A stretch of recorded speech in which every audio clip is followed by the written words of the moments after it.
오늘부터 실내 마스크 착용 의무가 2년 3개월 만에 해제됩니다. 다만 대중교통과 통학버스, 병원과 약국 등 감염 취약시설에선 착용 의무가 유지됩니다. 세계보건기구 WHO가 이르면 오늘 코로나19 공중보건 비상사태 해제 여부를 발표할 예정입니다. 정부는 WHO 결정에 따라 유일하게 남은 방역 조치인 확진자 7일 격리 해제 여부도 검토할 예정입니다. 대장동 의혹 등으로 검찰에 출석한 민주당 이재명 대표가 검찰이 수사가 아닌 정치를 하고 있다고 비난했습니다. 검찰은 이 대표의 주장을 납득할 수 없다며 2차 출석을 요구했지만 민주당 지도부는 응하지 말아야 한다고 의견을 모았습니다. 한국과 일본의 중국발 입국 규제에 대한 보복으로 양국 국민에 대한 비자 발급을 중단한 중국이 일본인에 대한 비자 발급을 재개했습니다. 하지만 중국인 단기 비자 발급 제한 조치를 최근 연장한 한국에 대해서는 비자 발급 중단 조치를 유지했습니다. 한일 외교 당국이 오늘 국장급 협의를 열어 일제 강제동원 피해자 해법을 논의합니다. 우리 정부가 제3자 변제 방식을 해법안으로 내놓은 만큼 일본 측이 사죄와 전범기업의 배상 참여와 관련해 얼마나 성의 있는 호응 조치를 내놓을지 관심이 쏠리고 있습니다. 여직원 상습적 성추행 혐의로 경찰 수사를 받고 있는 농협조합장이 2차 가해를 저지르고 있다며 YTN과 만난 피해자들이 호소했습니다. 해당 지점장은 전체 직원에게 탄원서에 서명할 것을 지시한 것으로 드러났고 조합장은 차기 조합장 선거 출마도 검토하고 있다고 밝혔습니다.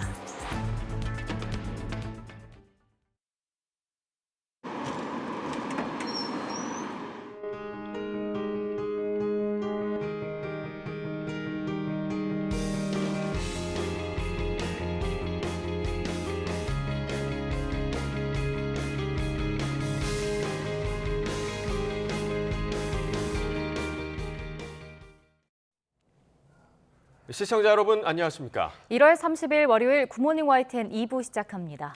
오늘 0시부터 실내 마스크 착용 의무가 1단계로 조정됐습니다. 실내 대부분 장소에서 마스크를 벗을 수 있게 됐지만 병원과 약국, 감염 취약시설과 대중교통에선 마스크를 계속 써야 합니다. 김연아 기자가 보도합니다. 이제 학교와 어린이집, 마트, 헬스장, 사우나와 수영장 등 실내 대부분 장소에서 마스크를 쓰지 않아도 됩니다. 학교들이 차례로 개학하는 이번 주부터 마스크 없는 수업도 가능할 전망입니다. 사무실이나 마트는 물론 헬스장과 수영장, 사우나 등도 마스크 없이 이용할 수 있게 됩니다. 공연장과 실내 경기장 등에서도 마스크 없이 관람할 수 있는데 다만 이런 곳은 다수가 밀집해 함성을 지르게 되는 만큼 마스크 착용이 강력 권고됩니다. 반드시 마스크를 써야 하는 곳은 병원과 약국, 장기 요양기관 등의 감염 취약시설과 대중교통입니다. 이들 시설 안에 있는 편의점이나 헬스장, 사우나 등 편의시설을 이용할 때도 마스크를 항상 써야 하고 마트같이 마스크 착용 권고시설이라도 입점한 약국이나 병원에서는 마스크를 써야 합니다. 대중교통시설엔 통학버스는 물론 택시도 포함됩니다. 다만 감염 취약시설에 있더라도 1인 병실 등 독립된 공간에 있거나 같은 공간 입소자와 상주 간호인 등과 있을 때는 과태료 부과 대상에서 빠집니다. 국내외 코로나19 발생 추이도 빠르게 안정화하는 모습입니다. 신규 확진자 수는 18,000여 명이고 중국발 단기 체류 외국인 확진자는 242명 가운데 단 1명에 그쳤습니다. 27개월여 만에 실내 마스크 착용 의무가 부분 해제되는 가운데 방역당국은 마스크 착용 의무 시설에 방역 지침을 게시해 혼선을 방지하기로 했습니다. YTN 김연아입니다. 코로나19 대유행에 따라 지난 2020년 1월에 발효된 국제적 공중보건 비상사태를 계속 유지할지에 대한 세계보건기구 WHO의 결론이 이르면 오늘 발표됩니다. 앞서 WHO는 현지 시각 27일 보건 분야 전문가들로 구성된 국제보건긴급위원회 분기 회의를 열어 코로나19에 대한 국제사회의 대응력과 새로운 변이 출현 가능성 등을 중점적으로 평가했습니다. 국제적 공중보건 비상사태가 해제될 경우 확진자의 격리기간 단축과 마스크 의무 착용 조건 완화 등 많은 변화가 뒤따를 가능성이 큽니다. 우리 정부는 WHO의 결정에 따라 유일하게 남은 방역 조치인 확진자 7일 격리 해제 여부도 검토할 예정입니다. 실내 마스크 착용 의무가 사라지는 오늘부터 주요 시중은행과 저축은행이 오전 9시에 문을 열고 오후 4시에 문을 닫습니다. 지난 2021년 7월 코로나19 확산으로 사회적 거리두기 단계가 강화한 이를 계기로 은행들은 영업시간을 오전 9시 반부터 오후 3시 반까지로 줄여 운영해왔습니다. 금융 사용자 측은 노조 동의가 없더라도 단축 영업을 중단할 수 있다는 입장이지만 노조 측은 사측을 대상으로 소송도 검토하고 있다며 반발하고 있습니다. 대장동 위례 신도시 특혜 연루 혐의로 12시간 검찰 조사를 받은 이재명 민주당 대표는 검찰이 수사가 아닌 정치 조작을 하고 있다고 비난했습니다. 검찰은 이해할 수 없는 주장이라고 불쾌감을 드러내며 이 대표 측에 추가 소환을 요구했습니다. 나혜인 기자입니다. 12시간여 검찰 조사를 받고 나온 이재명 대표는 날선 반응을 보였습니다. 검찰도 고생했지만 납득할 만한 자료는 없었다던 성남FC 사건 때와 달리 대장동 수사팀이 정치와 조작을 하고 있다고 비난했습니다. 윤석열 검사 독재 정권의 검찰답게 역시 수사가 아닌 정치를 하고 있었다는 느낌이 듭니다. 기소를 목표로 조작을 하고 있다는 느낌을 지울 수가 없습니다. 검찰은 불쾌감을 감추지 않았습니다. 대장동 위례 신도시 개발 당시 특혜가 있었다는 건 논란의 여지가 없다며 측근들이 모두 법원의 판단을 받아 구속됐는데 조작 수사라는 주장은 납득할 수 없다고 했습니다. 이어 이 대표가 애초 통보한 시각보다 1시간 늦게 지연 출석했고 심야 조사에도 동의하지 않았다며 추가 소환에 응하라고 압박했습니다. 검찰 관계자는 10년에 걸쳐 진행된 대장동 위례 사업의 최종 결재권자에게 보고와 승인 과정을 상세히 조사하는 건 수사기관의 의무라고 강조했습니다. 일방적인 주장만 늘어놓은 서면 진술서를 내놓고 빨리 끝내자는 식으로 나오는 건 다른 일반적인 사건과 비교해도 받아들이기 어렵다고 했습니다. 일단 수사팀은 이 대표의 서면 진술서 내용을 검토하며 앞으로 대응 방안을 고심하고 있습니다. 실질적인 조사가 이루어지지 않았고 추가로 낸 진술서 내용에 대해서도 구두 답변을 받아야 한다는 뜻은 확고합니다. 다만 이 대표가 2차 소환에 응하지 않을 경우 앞서 조사가 끝난 성남FC 사건과 묶어 구속영장을 청구하는 방안도 검토하고 있습니다. 물론 검찰이 신병 확보를 시도하더라도 국회가 열려 있으면 체포동의안 표결을 거쳐야 합니다. YTN 나힌입니다. 더불어민주당 지도부 대부분은 위례 대장동 개발 의혹과 관련해 검찰이 이재명 대표에게 요구한 2차 소환 요구에 응하지 말아야 한다고 의견을 모았습니다. 민주당 안호영 수석 대변인은 어제 저녁 이재명 대표가 참석한 가운데 열린 긴급 최고위원회의 뒤 기자들과 만나 검찰 수사는 괴롭히기, 망신 주기 수사의 목적이 크다고 본다며 이같이 밝혔습니다. 이와 함께 안 대변인은 이태원 참사에 대한 책임을 물어 이상민 행안부 장관에 대한 탄핵을 다시 추진하는 방안을 적극 검토하고 국민 상식에 입각해 김건희 여사에 대한 특검을 요구하기로 했다고 설명했습니다. 국민의힘은 더불어민주당 이재명 대표가 검찰이 사건을 조작하고 정치를 하고 있다고 주장한 데 대해 이런 뻔뻔한 정치는 본 적도 없다고 강하게 비판했습니다. 박정하 수석 대변인은 논평을 통해 이 대표가 사법정의를 무시하고 민주주의를 짓밟으며 법치와 정치의 개념과 시스템 전체를 부정하고 있다며 이같이 밝혔습니다. 장동혁 원내대변인도 논평을 통해 검찰은 있는 죄를 덮을 수도 없지만 없는 죄를 만들 수는 더더욱 없다며 이 대표의 주장을 적극 반박했습니다. 국민의힘 전당대회 양강 주자인 김기현, 안철수 의원이 휴일을 맞아 나란히 청년 표심을 공략하면서도 신경전을 이어갔습니다. 불출마를 선언한 나경원 전 의원을 향한 연대론도 관심을 받고 있는데 나 전 의원은 이번 전당대회 자신의 역할은 없을 것이라고 일단 선을 그었습니다. 엄윤주 기자가 보도합니다.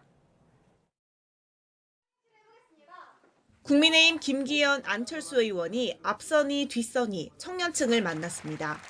이준석 전 대표 체제 이후 급증한 2030 세대 당원의 마음을 잡기 위한 건데 모두 적극적으로 청년층의 목소리를 대변하겠다고 약속했습니다.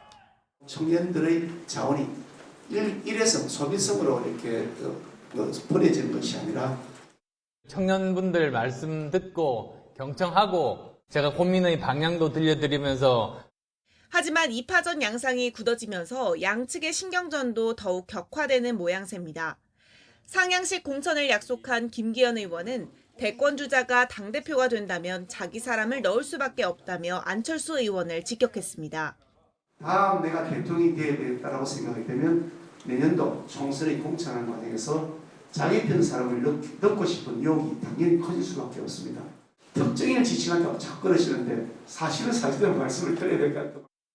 여기에 안철수 의원은 과거 김 의원이 울산시장 재직 시절 대권 도전 의사를 밝혔다며 생각이 짧은 의견일 뿐이라고 맞받았습니다. 울산시장 때 본인이 대권 생각이 있다고 말씀하신 바도 있습니다. 그거는 아마도 대선에 대해서 직접 경험을 안 해보신 분의 그런 단견이라고 생각합니다. 불출마 선언 이후 당권 주자들의 구애를 받고 있는 나경원 전 의원은 기자들과 오찬 간담회를 하며 나흘 만에 공개 행보에 나섰지만 전당대회 역할론에는 여전히 말을 아꼈습니다. 많은 분들이 연락이 오는 중이고요. 제가 지금은 아직 제 생각을 정리한 것도 아니고 제가 말씀드린 것처럼 이번 전당대회에서 특별한 제가 역할을 할 일은 없지 않나 이렇게 생각합니다. 여기에 대통령실과 친윤계의 연일 각을 세웠던 유승민 전 의원의 등판 여부는 전당대회 막판 변수로 남아 있습니다. 이번 주 후보자 등록을 앞두고 고심이 큰 것으로 알려졌는데 유 전 의원의 출마 여부에 따라 국민의힘 당권 구도 역시 다시 크게 흔들릴 가능성이 높습니다. YTN 엄윤주입니다. 대통령실이 윤석열 대통령 부인 김건희 여사에 대해 추가 주가 조작 의혹을 제기한 더불어민주당 김의겸 대변인을 허위사실 유포에 의한 명예훼손 혐의로 고발하기로 했습니다. 대통령실 고위 관계자는 브리핑에서 김 대변인과 관련해 고발을 포함해 법적 검토를 하고 있다면서 경찰에 고발장을 접수한다면 이번 주 초반이 될 것으로 안다고 밝혔습니다. 이에 대해 더불어민주당은 김의겸 대변인은 두 손 들어 환영한다고 밝혔습니다. 김 대변인은 국회 소통관 브리핑에서 김건희 여사가 도이치모터스에 이어 또 다른 작전주 우리기술까지도 손을 댔을 가능성을 제기했다며 이같이 말했습니다. 이어 대통령실이 자신을 고발해 처벌하려면 도이치모터스와 우리기술과 관련한 김 여사의 역할이 우선 규명돼야 할 것이라며 김 여사를 제대로 조사할 좋은 기회라고 강조했습니다.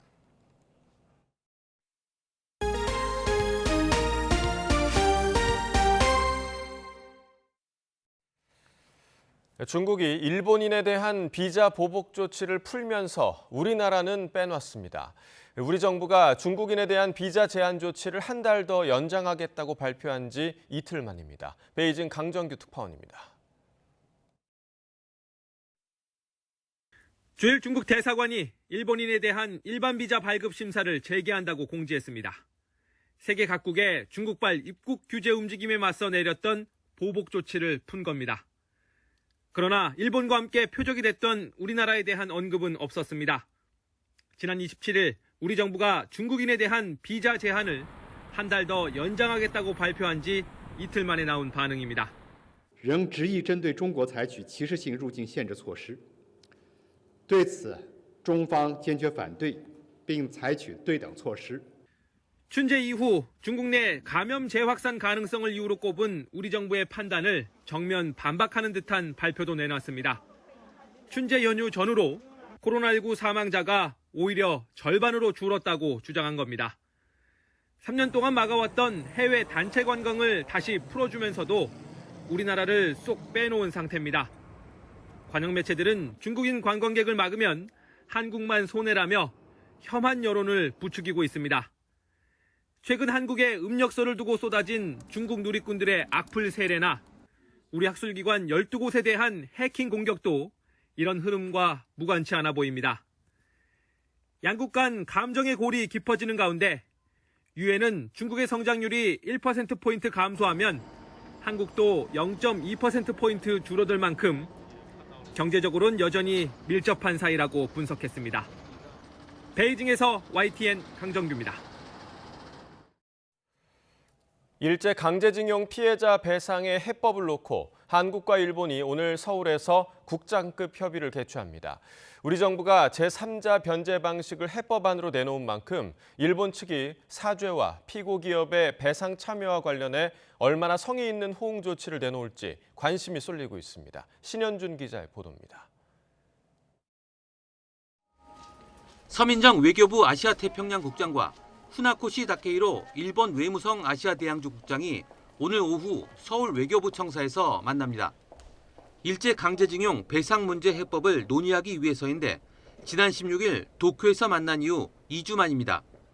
한일 양국은 한 달에 한 번 정도 국장급 협의를 열어왔는데 최근엔 더 빈번하게 만나며 속도를 높이고 있습니다. 이와 관련해 정부 고위 관계자는 협상에 큰 가닥은 잡았고 미세 조정만이 남았다고 설명했습니다. 앞서 우리 정부는 일본 전범기업 대신 제3자인 재단이 기금을 모아 피해자에게 배상금을 우선 지급하는 방식을 해법안으로 내놓고 이에 대한 여론을 일본 측에 전달했습니다. 국내적으로 수렴한 피해자 측을 비롯한 각계 각층의 다양한 의견을 토대로 해서 한일 외교 당국 간 긴밀한 협의를 지속해 나가고 있습니다.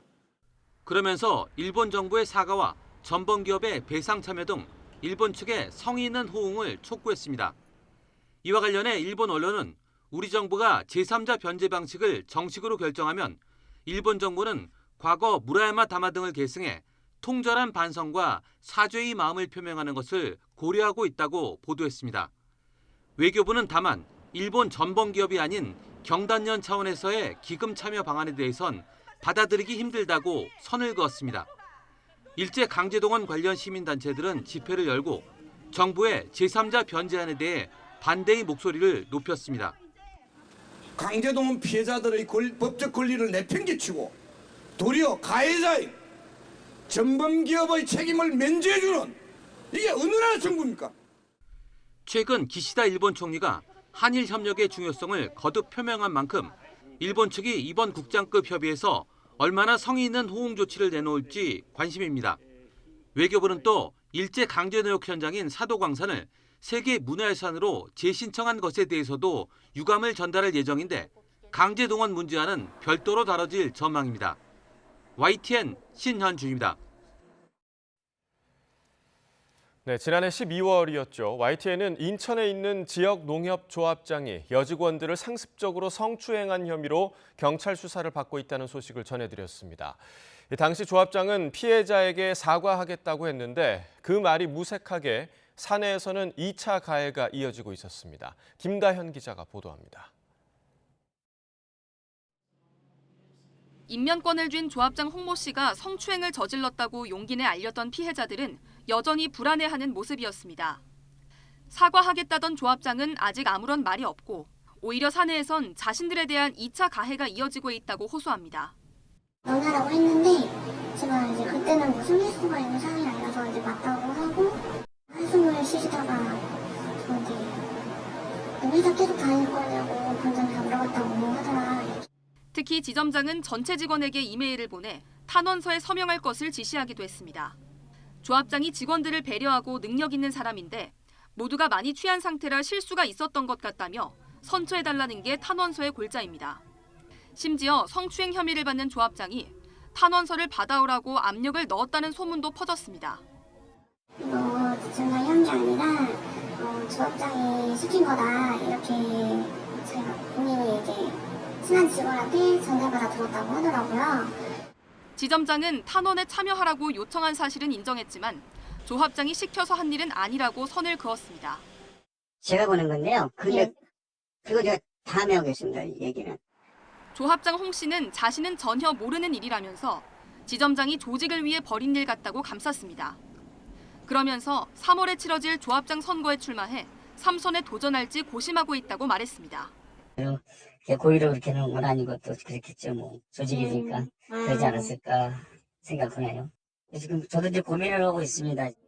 지난해 말 고소장을 접수한 경찰은 홍 씨를 피의자로 불러 조사를 마치고 조만간 검찰에 송치할 예정입니다. 그러나 사건이 재판에 넘겨지더라도 확정 판결이 나오기 전까지는 조합장 자격을 박탈할 수도 징계할 수도 없습니다. 때문에 홍 씨가 조합장 선거에 다시 나설 가능성도 열려 있는 겁니다. 결국은 다 조합장 힘에 의해서 이것도 무마되는 사건 중에 하나일 거 아니에요. 그런 거에 대한 두려움이 되게 크고 결국 자신들이 고소한 조합장과 함께 일해야 하는 직원들의 괴로움이 언제 끝날지도 기약이 없는 상황입니다. YTN 김다현입니다. 경찰이 이태원 참사 국정조사에서 이상민 행정안전부 장관과 윤익은 경찰청장 등이 위증했다는 혐의에 대한 수사에 착수했습니다. 서울 영등포경찰서는 이 장관과 윤 청장, 한호섭 대통령실 국정상황실과 이임재 전 용산경찰서장 등에 대한 고발장을 접수하고 관련 기록을 검토하고 있습니다.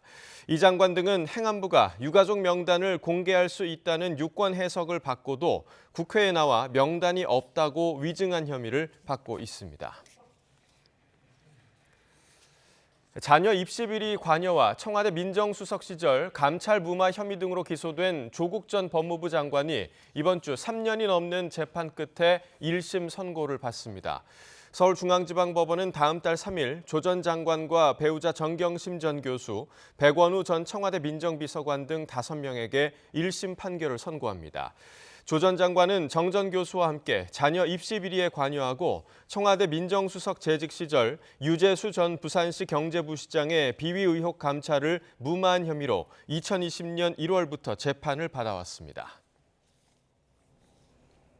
캐나다가 금리 인상 종료를 선언하면서 지난해 세계 경제를 올감했던 강력한 긴축이 정점에 다다랐다는 기대가 나옵니다. 미국이 이번 주 새해 첫 FOMC에서 금리 인상폭을 또 한 번 좁히는 데 이어 인상 종료 시점을 논의할 거란 전망이 나오는데 그렇게 되면 우리로서도 부담이 한층 덜어질 것으로 보입니다. 보도에 김지선 기자입니다. 최근 소비자 물가에 이어 생산자 물가 지수도 큰 폭으로 하락한 미국. 물가 잡겠다며 전례 없이 높였던 금리 인상 속도를 낮출 거란 기대감이 한층 커졌습니다. 지난해 12월 4연속 자이언트 스텝의 보폭을 한 단계 줄인 데 이어 이번 주 연방공개시장위원회 FOMC에서 0.25%포인트만 올릴 거라는 겁니다. 물가지수 자체가 우리가 뭐 급격하게 떨어지고 있지는 않지만 예측한 대로는 가고 있다는 그런 특성. 시장에서는 거의 0.25%포인트를 올리는 베이비 스텝이 가장 유력하다. 거의 100%까지 보는. 나아가 이번 회의에서 금리 동결 논의가 시작될 거란 전망도 나왔습니다. 미국 월스트리트 저널은 연준이 이번 주 금리 인상 중단 조건을 논의할 거라고 보도했습니다. 연준이 금리 인상을 중단 조건을 이번 주에 열리는 검토회에서 시작을 한다. 이렇게 썼어요. 이 양반의 사실상 별명은 연준 비공식 대변인입니다. 현재까지 공개된 점도표상 미국의 최종 예상금리 상단은 5.25%. 현재 4.5%에서 두세 차례 더 인상해야 나오는 숫자인데 예상보다 빨리 멈출 수도 있는 겁니다. 캐나다가 G7 국가 가운데 처음으로 금리 인상 종료를 선언한 것도 강력한 긴축의 끝이 보인다는 전망에 힘을 싣고 있습니다. 한국은행으로선 자금의 해외 유출을 일으킬 수도 있는 한미 간 금리 격차에 대한 부담이 한층 줄었습니다. 지금은 미국이 이제 페이스를 조정하기 시작했고 기본적으로는 국내 상황을 보면서 금리 결정을 할 수 있는 여건이 마련됐다고 생각합니다. 미국이 당장 긴축 페달에서 발을 떼진 않더라도 우리는 국내 물가와 경기 상황을 보며 통화 정책을 펼칠 여력이 더 높아진 셈입니다. YTN 김지선입니다. 전력은 저장이 어려워 흘려보냈지만 정부가 오는 2036년까지 ESS, 즉 에너지 저장 장치를 대형화해서 전력의 18%를 저장한다는 방침입니다. 문제는 기존의 리튬 기반 ESS가 화재 위험이 크다는 점인데 정부는 앞으로 화재 위험을 낮춘 장주기 대용량 ESS를 육성하기로 했습니다. 보도에 이승윤 기자입니다. HD 현대사나 전력기기 에너지솔루션 계열사인 현대일렉트릭이 신남원 변전소에 공급하는 336메가와트 규모의 ESS, 에너지 저장 장치, 남은 전력을 저장해 필요할 때 공급하는 ESS는 태양광과 풍력 등 재생에너지의 효율성을 높이는 데 필수 인프라입니다. 운영사는 전력이 쌀 때 ESS에 저장했다가 전력이 비쌀 때 팔아서 차익을 얻고 전력망 안정화에 기여하게 됩니다. 정부가 오는 2036년까지 45조 원을 투입해 26기가와트, 전체 발전 설비 용량의 18% 규모로 ESS 산업을 육성하기로 했습니다. 폭염과 한파 등 기후변화로 미국 등 선진국들이 대규모 정전 사태를 겪었던 만큼 세계 ESS 시장은 급격하게 성장할 전망입니다. 문제는 지난 2년간 리튬 기반 ESS에서 10차례나 화재가 발생하며 관련 산업이 침체를 맞았다는 점입니다. 배터리에서 일부 파편이 양극판에 접착되어 있는 것과 배터리 분리막에서 리튬 석출물이 형성되는 것을 확인하였습니다. 배터리 이상을 화재 원인으로 저희는 추정하였습니다. 이에 산업통상자원부는 나트륨 황 기반과 바나듐 레독스 플로우 전지, 압축 공기 저장 장치, 열 저장 장치 등 화재 위험이 낮은 4가지 형태의 비리튬, 비전지 방식의 장주기, 대용량 ESS를 육성하기로 했습니다. 산업부는 장주기, 대용량 ESS 도입을 통해 재생에너지 비중이 높은 제주와 호남의 전력계통 불안정성을 보완하고 석탄 발전소도 재활용할 수 있을 것으로 기대하고 있습니다. YTN 이승윤입니다. 지난주 서울이 영하 17도까지 떨어지는 등 올겨울 초강력 한파가 이어지면서 저체온증 등 한랭 질환자가 속출했습니다. 전국에서 한랭 질환자 340여 명이 발생해 지난 겨울과 비교해 65% 이상 급증했고 11명이 숨졌습니다. 보도에 강민경 기자입니다. 최강 한파가 몰아친 1월 말, 맹렬한 추위에 한강도 꽁꽁 얼었습니다. 목도리와 귀마개, 핫팩까지 동원해보지만 추위를 막기에는 역부족입니다. 지난 25일에는 서울 기온이 영하 17.3도까지 떨어져 기상 관측 이래 9번째로 가장 낮은 기온을 기록하는 등 체감온도 영하 20도를 넘나드는 추위가 이어졌습니다. 한겨울 한파에 한랭 질환자도 속출했습니다. 이번 겨울 들어 지난 27일까지 전국에서 신고된 한랭 질환자는 사망자 11명을 포함해 모두 345명. 지난해 같은 기간 한랭 질환자 210명, 사망자 7명과 비교하면 65.9%나 늘었습니다. 지역별로는 수도권이 가장 많았고 강원과 충남, 경북 등이 뒤를 이었습니다. 연령대별로는 80대 이상이 가장 많았고 65세 이상으로 대상을 넓히면 고령층이 40%에 달했습니다. 가장 많은 한랭 질환자가 나왔던 날은 설 연휴 마지막 날이자 한파 경보가 발령된 지난 24일입니다. 이날은 기온이 20도 가까이 급하강하고 체감온도만 영하 26도를 기록했는데 전국에서 41명이 저체온증 등을 호소하며 응급실을 찾았던 걸로 조사됐습니다. 전문가들은 추운 날엔 되도록 야외 활동을 줄이고 외출할 때는 얇은 옷을 최대한 여러 벌 겹쳐 입어야 한다고 조언합니다. 만약에 동상을 입거나 저체온에 빠지게 된다면 난로에 직접 불을 쬐는 것보다는 따뜻한 물로 온도를 높여주는 것이 제일 안전하고도 확실한 방법이 되겠습니다. 기상청은 이번 겨울에는 초강력 한파는 없을 전망이라고 밝혔습니다. 그러나 이번 한파가 지구온난화로 인해 북극에 찬 공기를 묻고 있던 제트 기류가 느슨해지면서 발생한 만큼 겨울마다 이상 한파가 반복될 가능성이 크다며 철저한 대비를 당부했습니다. YTN 강민경입니다. 지난주 기승을 부렸던 강추위가 누그러졌습니다. 월요일인 오늘은 예년 이맘때 기온을 보이면서 큰 추위 걱정 없겠는데요. 현재 서울 기온은 영하 4.2도로 어제 아침보다 4도가량 높고요. 한낮에는 예년 수준인 영상 3도까지 오르면서 낮 동안 활동하기 한결 수월하겠습니다. 하지만 출근길에는 영하권 기온 속에 최근에 내린 눈이 얼어붙어 빙판을 이루는 곳이 많겠고요. 도로 곳곳으로 살얼음이 생기는 곳이 있겠습니다. 교통 안전과 미끄럼 사고에 계속해서 주의해 주시기 바랍니다. 오늘 먼지 걱정 없이 전국적으로 쾌청한 하늘이 펼쳐지겠습니다. 다만 동쪽 지역은 대기가 무척 건조한데요.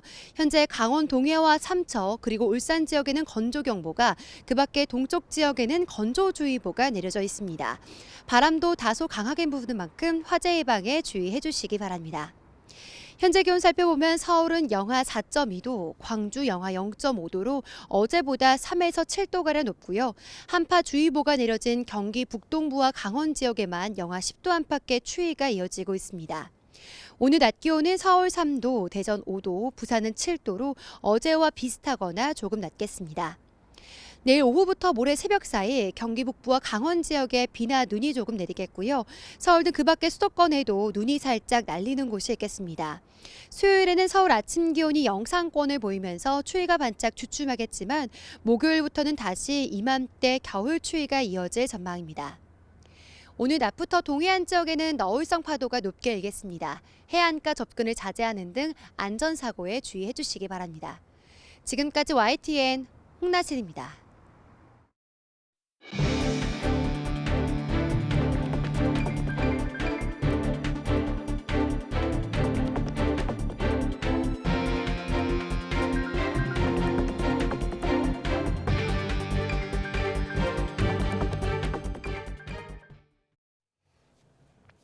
네, 코로나19 대유행이 시작한 지 2년 3개월 만에 실내 마스크 착용 의무 조치가 해제됐습니다. 하지만 시설 특성에 따라 예외 규정인 곳도 적지 않은데요. 하나씩 짚어보겠습니다. 네, 먼저 오늘 아침 출근길 대중교통에 탑승을 했다면 이전처럼 실내 마스크를 착용해야 합니다. 버스나 지하철, 택시, 항공기 등 대중교통 내에서는 마스크를 꼭 쓰셔야 하는데요. 다만 탑승 전 터미널이나 지하철역 안, 공항 등에선 마스크를 벗고 있어도 괜찮습니다. 학교 교실과 학원 강의실, 또 어린이집에서도 마스크 착용이 의무가 아닌 권고로 바뀝니다. 다만 통학 차량 안에서는 여전히 마스크 착용이 의무고요. 여기에 상당수 학원은 당분간 강의실 마스크 착용 지침을 자율적으로 유지하겠다는 방침입니다. 또 일반 수영장이나 목욕탕, 헬스장에서는 마스크를 쓰지 않아도 괜찮지만 병원처럼 마스크 착용 의무 시설 안에 있는 경우라면 써야 합니다. 백화점이나 쇼핑몰 등 대형마트에서도 마스크 착용 의무 조치가 해제되는데요. 다만 대형마트 안에 있는 약국을 들를 때는 마스크를 꼭 쓰셔야 합니다. 감염 취약시설로 분류된 병원, 약국, 장애인 복지시설 등에선 실내 마스크 의무 조치가 유지되지만 1인 병실 안에 있는 경우라면 마스크를 벗을 수 있습니다. 코로나19 대유행으로 지난 2020년 1월에 발효된 국제적 공중보건 비상사태를 계속 유지할지에 대한 세계보건기구 WHO의 결론이 이르면 오늘 발표됩니다. 앞서 WHO는 현지 시각 27일 보건 분야 전문가들로 구성된 국제보건긴급위원회 분기회의를 열어 코로나19에 대한 국제사회의 대응력과 새로운 변이 출현 가능성 등을 중점적으로 평가했습니다. 국제적 공중보건 비상사태가 해제될 경우 확진자의 격리기간 단축과 마스크 의무 착용 조건 완화 등 많은 변화가 뒤따를 가능성이 큽니다. 우리 정부는 WHO의 결정에 따라 유일하게 남은 방역 조치인 확진자 7일 격리 해제 여부도 검토할 예정입니다. 실내 마스크 착용 의무가 사라지는 오늘부터 주요 시중은행과 저축은행이 오전 9시에 문을 열고 오후 4시에 문을 닫습니다. 지난 2021년 7월 코로나19 확산으로 사회적 거리 두기 단계가 강화한 이를 계기로 은행들은 영업시간을 오전 9시 반부터 오후 3시 반까지 줄여서 운행해왔습니다. 금융 사용자 측은 노조 동의가 없더라도 단축 영업을 중단할 수 있다는 입장이지만 노조 측은 사측을 대상으로 소송도 검토하고 있다며 반발하고 있습니다. 이재명 대표에 대한 검찰의 2차 소환 요구에 민주당 지도부는 망신주기 수사로 규정하고 이상민 행정안전부 장관에 대한 탄핵안과 김건희 여사 특검 추진으로 맞불을 놓기로 했습니다. 국민의힘은 이 대표를 향해 뻔뻔하다고 공세 수위를 높이면서 민주당을 향해서도 명분 없는 정치 공세라고 비판했습니다. 직접 들어보겠습니다. 괴롭히기 수사 또 망신주기 수사의 목적이 다분히 그런 목적이 크다 이렇게 보기 때문에 대표가 출석해서는 안 된다. 이런 의견이 대부분이었고 앞으로 서울에서 국민 보고대회를 개최를 해서 김건희 여사에 대한 특검을 요구를 하고 원내에서는 그 이상민 그 장관에 대한 탄핵에 대한 입장을 조만간 결정하기로. 법치와 국가 시스템마저 부정하고 있습니다. 이런 뻔뻔한 정치인, 이런 당당한 범죄 혐의자 일찍이 본 적 없습니다. 억울한 점이 있다면 대표직과 국회의원직을 내려놓고 의연하게 이에 대응하면 될 일입니다. 김건희 여사 건, 이상민 장관 건 민주당의 사법 리스크를 벗어나기 위해서 하고 있는 정치 공세라고 생각합니다. 대통령실이 더불어민주당 김의겸 의원에 대한 고발을 검토하고 있습니다. 김건희 여사의 추가 주가 조작 의혹을 제기한 것이 명백한 허위 사실이라는 이유인데요. 김 의원은 이에 대해 김 여사를 제대로 조사할 기회라며 고발을 환영한다는 입장을 밝혔습니다. 박소정 기자입니다. 대통령실이 더불어민주당 김의겸 대변인을 경찰에 고발하기로 가닥을 잡았습니다. 대통령실 고위 관계자는 고발을 포함해 법적 검토를 하는 것으로 안다면서 고발한다면 시점은 이번 주 초가 될 것이라고 예상했습니다. 앞서 김 대변인은 지난 27일 서면 브리핑에서 김건희 여사가 또 다른 주가 조작에 관여한 혐의가 드러났다고 비판했습니다. 최근 도이치모터스 주가 조작 의혹 사건 재판에서 이른바 주가 조작 세력이 관여한 다른 종목 거래에서 김 여사와 김 여사 모친 계좌가 등장한다는 검사의 언급을 토대로 한 주장입니다. 이에 대해 대통령실은 재판 과정에서 나온 내용 일부를 마음대로 해석해 거짓 브리핑을 했다며 허위 사실 유포에 상응하는 책임을 져야 할 것이라 경고했습니다. 이번에 대통령실의 고발이 이뤄진다면 세 번째입니다. 첫 고발은 지난해 11월로 김 여사 캄보디아 화나 방문 때 조명 사용 의혹을 제기한 장경태 민주당 의원이었고 12월에는 관저 물색에 역술인 천공이 관여했다는 의혹을 제기한 김종대 전 정의당 의원과 라디오 진행자 김어준 씨가 두 번째였습니다. 김의겸 대변인은 김 여사를 제대로 조사할 기회가 될 것이라며 두 손 들어 고발을 환영한다고 밝혔습니다. 또 김건희 특검을 받으라고도 목소리를 높였습니다. 검찰은 도이치모터스와 관련해 김건희 여사를 서면 조사조차 하지 않고 있습니다. 도이치모터스, 우리 기술과 관련한 김건희 여사의 역할이 우선적으로 규명돼야 합니다. 김 대변인은 이와 함께 도이치 주가 조작 의혹을 수사했던 검사 5명이 중앙지검이 아닌 다른 곳으로 쫓겨났다고 주장했는데 법무부는 이 역시 명백한 허위 사실이라면서 깊은 유감이라고 반박했습니다. YTN 박소정입니다. 국민의힘 김기현 의원은 당대표 본인이 다음 대권에 나가야겠다고 생각하면 이번 총선 공천에서 자기 편을 넣고 싶은 유혹이 더 커질 수밖에 없다며 안철수 의원을 겨냥했습니다. 김 의원은 어제 국회의원회관에서 열린 자신의 청년정책 서포터즈 발대식에서 본인은 다음 대선에 출마할 마음을 접은 사람이라며 이같이 말했습니다. 이어 그간 당의 온갖 형태의 계파들이 있었지만 자신은 계파 없이 정치해온 사람이라 가장 공정한 심판이라 생각한다고 강조했습니다. 국민의힘 안철수 의원은 김기현 의원이 자신을 겨냥해 대권 주자는 이번 총선 공천 유혹이 커질 수밖에 없다고 말한 데 대해 대선을 직접 경험하지 않은 분의 짧은 의견이라고 일축했습니다. 안 의원은 어제 경기도 양주에서 열린 수도권 청년 미래를 위한 토크 콘서트를 마친 뒤 기자들과 만나 내년 총선에서 압승하는 대표가 자동으로 대선 후보가 되는 일은 결코 없다며 이같이 말했습니다. 이어 대통령 임기 초반이고 그 이후로도 3년이라는 긴 세월이 남았기 때문에 이 기간에 자신의 실력을 증명한 사람만이 대선에 오를 수 있다고 강조했습니다. 설 연휴를 앞두고 서울 강남구에 있는 판자촌 구룡마을에서 큰 불이 나 60채가 소실됐습니다. 이런 재해가 반복되면서 10여 년 전부터 재개발 논의가 있었지만 주민과 지자체가 합의점을 찾지 못하면서 제자리 걸음만 하고 있습니다. 왜 그런지 임성재 기자가 알아봤습니다. 서울 강남구에 있는 판자촌 구룡마을입니다. 다닥다닥 붙어있던 집들은 온데간데 없고 집터엔 까만 잿더미만 남았습니다. 설 연휴를 앞둔 지난 20일 화마가 마을을 덮치며 주택 60채가 타버린 겁니다. 설 연휴 전 화재가 난 현장입니다. 이 얼기설기 지어진 판잣집 등 화재에 취약한 환경 속에 이곳 마을에선 지난 10년 동안 4차례 큰 불이 났습니다. 문 열고 나오니까 우리 앞집이 불타고 있어요. 그러니까 안 죽고 살아나온 것만도 감사하고. 550여 세대가 살고 있는 구룡마을은 겨울철 화재뿐만 아니라 여름철엔 수해 위험에도 그대로 노출돼 있습니다.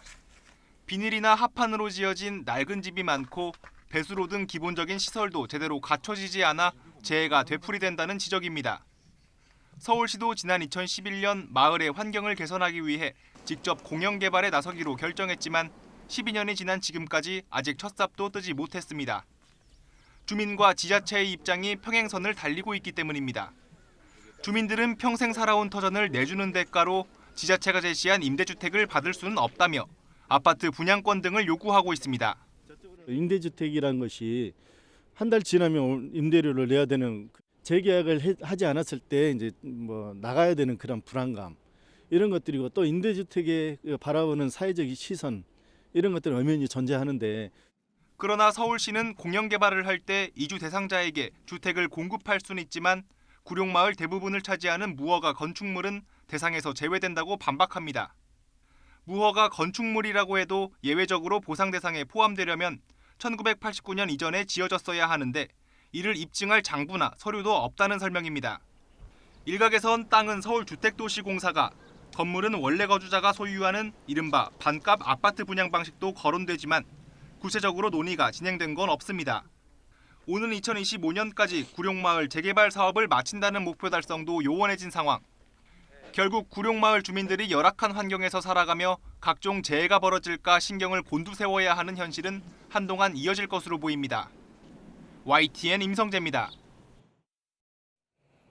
어젯밤 10시 10분쯤 서울 도림동의 한 단독주택 지하 1층에서 불이 나 30여 분 만에 꺼졌습니다. 이 불로 집안에 있던 60대 남성 1명이 구조돼 인공호흡을 받으며 병원으로 옮겨졌고 거실과 가재도구 등이 타면서 모두 1,100만 원에 달하는 재산 피해가 났습니다. 소방당국은 거실에서 불이 시작된 것으로 보고 정확한 화재 원인을 조사하고 있습니다. 어제 저녁 7시 10분쯤 전북 고창군 신림면의 한 주택에서 불이 나 1시간 10여 분 만에 꺼졌습니다. 60대 승려 A씨가 불을 끄다 얼굴과 팔에 2도 화상을 입었고 A씨가 사는 한 층짜리 주택이 모두 타면서 2,700여만 원 재산 피해가 났습니다. 소방당국은 화목 보일러에서 불이 시작된 것으로 보고 부주의 등 정확한 사고 원인을 조사하고 있습니다.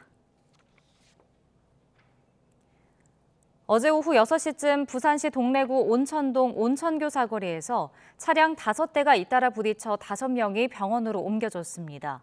경상으로 생명에는 지장이 없는 상태입니다. 신호대기 중이던 차량 3대도 사고 당시 튄 파편에 맞아 파손됐습니다.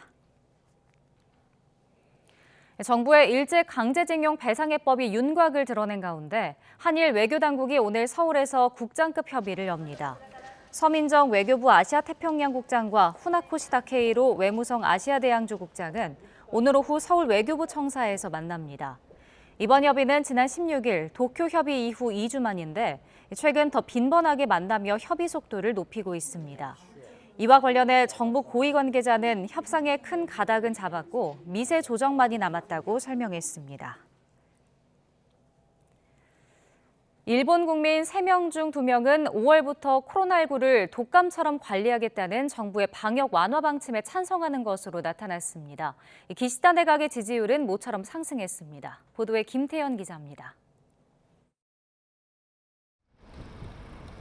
교도통신이 최근 이틀간 실시한 전화 여론조사 결과 응답자의 62%가 코로나19의 감염병 분류를 하향 조정하는 데 찬성한다고 대답했습니다. 34%는 이 같은 방역 완화 방침에 반대했습니다. 앞서 일본 정부는 5단계로 나눈 감염병 가운데 두 번째로 높게 관리해온 코로나19를 5월부터 독감과 같은 최하 단계로 낮추기로 결정했습니다. 特段の事情が生じない限り5月8日から新型インフルエンザ等感染症から外し、5類感染症とする方針を確認いたしました。 비슷한 기간 실시된 니혼 게이자이 신문과 TV 도쿄의 여론조사에서도 64%가 방역 완화에 찬성했습니다. 반대는 절반 이하인 30%에 그쳤습니다. 코로나 방역 완화에 힘입어 기시다 후미오 내각의 인기는 모처럼 상승했습니다. 니혼 게이자이와 TV 도쿄의 조사에서 내각 지지율은 39%로 집계됐습니다. 지난달 조사 때보다 4%포인트 오르며 8개월 만에 처음으로 상승했습니다. 교도통신 조사에서도 기시다 내각 지지율은 33.4%로 지난달보다 0.3%포인트 올랐습니다. 일본 정부의 코로나19 대응에 대한 긍정적인 평가가 지지율 상승으로 이어졌다는 분석이 나왔습니다. 다만 마스크 착용을 개인 판단에 맡기기로 한 데 대해서는 65%가 불안을 느낀다고 대답해 정부 방침에 의구심을 드러내기도 했습니다. YTN 김태현입니다. 이 시각 세계는 순서입니다. 지난해부터 미국에서 기아, 현대차를 훔치는 범죄가 기승을 부리자 일부 보험회사들이 특정 차종에 대한 보험 가입 거부에 나섰는데요. 일부 모델의 경우 도난율이 3배 이상 늘어서 보험 손실액을 감당할 수 없다는 이유를 들었습니다. 워싱턴에서 권준기 특파원이 보도합니다. 가로등을 들이받으며 달리고 행인들이 가득한 인도를 질주합니다. 경찰과 추격전을 벌이는가 하면 자동차 창밖에 걸터 앉아 도심을 가로지릅니다.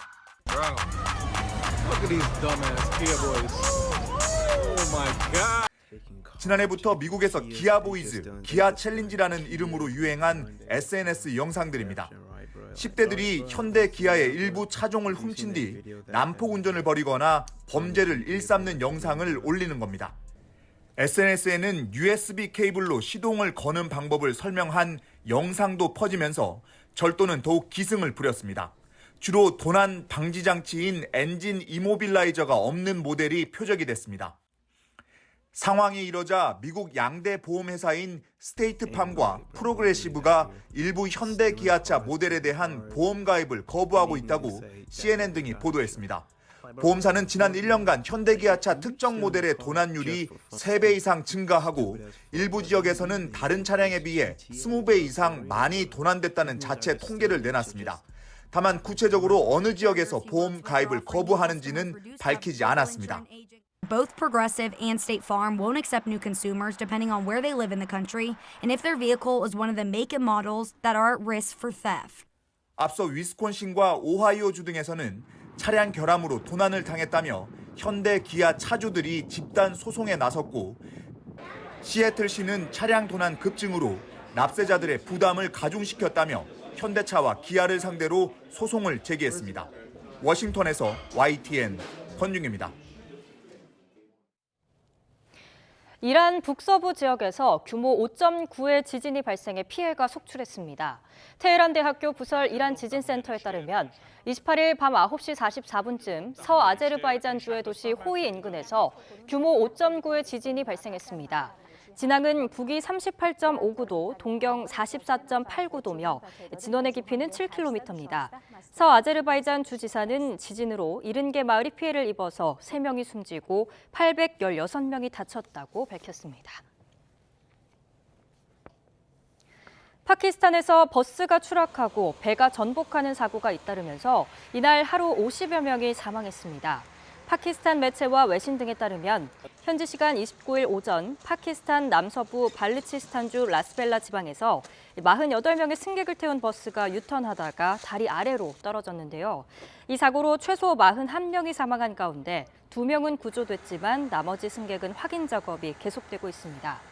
또 이날 파키스탄 북동부 카이베르 파크툰쿠와주의 탄다 호수에서는 배가 뒤집히면서 최소 10명이 사망했습니다.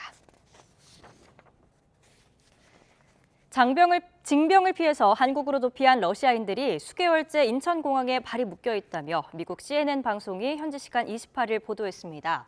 CNN은 작년 9월 러시아가 동원령을 내린 후 해외로 도피한 남성 5명이 한국 당국의 수용 거부로 수개월째 인천공항에서 오도 가도 못하고 있다며 이들의 사연을 상세히 소개했는데요. 이들 중 3명은 작년 10월에, 나머지 2명은 11월에 한국에 도착해 난민 심사를 신청했지만 법무부에서 심사 회부를 거부당해 현재까지 출국장에서 지내는 실정입니다. 지금까지 이 시각 세계는 이었습니다.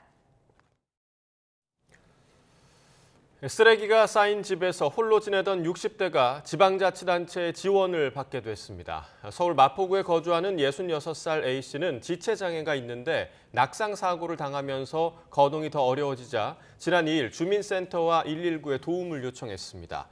마포구는 A씨가 30년 가까이 보호자 없이 혼자 생활했다고 설명했습니다. 지자체 관계자와 자원봉사자가 집을 청소한 뒤 나온 쓰레기의 양은 75리터짜리 종량제 봉투 40개 분량 3,000리터였다고 마포구는 밝혔습니다. 마포구는 A씨 치료와 기초생활수급 신청을 도왔다고 덧붙였습니다. 일본 로맨스 영화 오늘 밤 세계에서 이 사랑이 사라진다 해도 오세이사가 100만 관객을 넘어섰습니다. 영화관 입장관 통합 전산망 집계 결과 오세이사의 누적 관객 수는 어제 100만 명을 돌파했는데 일본 실사 영화가 우리나라에서 100만 관객을 돌파한 건 2002년 개봉한 주온 이후 21년 만입니다. 월요일 출근길 강추위가 누그러지고 예년 수준의 겨울 날씨를 보이고 있습니다. 현재 서울 기온은 영하 4.2도로 어제보다 4도가량 높아 큰 추위는 없는데요. 주 중반까지 기온은 오름세를 보이겠습니다. 내일 서울 낮 기온 6도까지 오르겠고 수요일에는 서울 아침 기온이 영상권을 회복하면서 추위가 주춤하겠습니다. 다만 목요일부터는 다시 이맘때 추위가 찾아오면서 날이 추워지겠습니다. 큰 기온 변화에 건강관리 잘 해주시기 바랍니다. 오늘 전국이 대체로 맑겠지만 아침까지 도로 곳곳으로 살얼음이 생기거나 또 빙판을 이루는 곳이 많겠습니다. 맑은 날씨 속에 동쪽 지역의 건조함은 더욱 심해지겠는데요. 현재 강원 동해와 삼척, 울산 지역에는 건조경보가, 그 밖에 동쪽 지역에는 건조주의보가 내려져 있습니다. 불씨 관리 잘 해주시기 바랍니다.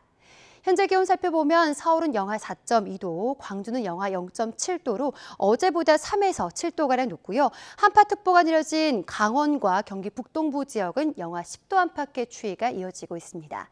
낮 기온은 서울 3도, 대전 5도, 부산은 7도로 어제와 비슷하거나 조금 낮겠습니다. 내일 오후부터 모레 새벽 사이 경기 북부와 강원 지역에 비나 눈이 조금 내리겠고요. 서울 등 그 밖의 수도권 지역에는 눈이 살짝 날리는 곳이 있겠습니다. 날씨였습니다. 굿모닝 YTN 2부 마칩니다. 잠시 후 6시 50분 3부에서 뵙겠습니다.